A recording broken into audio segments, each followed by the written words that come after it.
വഅലം അന്ന സവാബൽ മുഖ്താറ മാ കാന അലൈഹി സലഫു മിന സുകൂതി ഫി ഹാലി സൈരി മഅൽ ജനാസത്തി എന്ന് പറയുന്ന ഒരു ഇബാറത്ത് കാണാനിടയായി.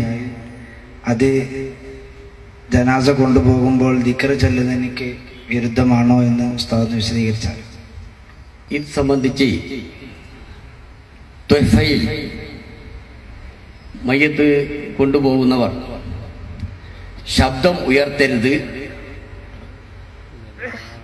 എന്ന് പറഞ്ഞ അർത്ഥത്തിന് അവര് അത് പറഞ്ഞപ്പോൾ വൽ യസ്കുതു എന്ന് പറഞ്ഞു. ഈ യസ്കുതു എന്നതിൻ്റെ വ്യാഖ്യാനത്തിൽ അവിടെ ത്വഫയുടെ വ്യാഖ്യാനമായ ഷെർവാനിയിൽ കാണാം ഐ ഫലാ യുർഫഉ സൗത്ത്, ശബ്ദം ഉയർത്തപ്പെടരുത്. സുകൂത്ത് എന്നതിൻ്റെ അർത്ഥം അത് ശബ്ദം ഉയർത്താതെ ചെയ്യുന്നതിനും സുകൂത്ത് എന്ന് പറയും. ഭാഷയിൽ അത് വ്യക്തമാണ്. അതിന് നമ്മുടെ ഫുഖഹാക്കളെല്ലാം അങ്ങനെ തന്നെയാണ് വ്യാഖ്യാനിച്ചിട്ടുള്ളത്. ശബ്ദം ഉയർത്തരുത്, ഉയർത്താതിരിക്കുന്നതിനാണ് സുകൂത്ത് എന്ന് പറയുന്നത്.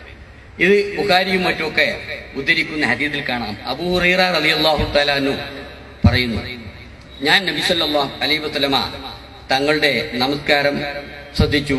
നബി സല്ലല്ലാഹു അലൈഹി വസല്ലമ തങ്ങൾ നമസ്കാരത്തിൽ തക്ബീർ ചൊല്ലിയ ശേഷം കുറച്ച് സമയം നബി സല്ലല്ലാഹു അലൈഹി വസല്ലമ തങ്ങളുടെ ശബ്ദം ഇങ്ങോട്ട് കേൾക്കുന്നില്ല.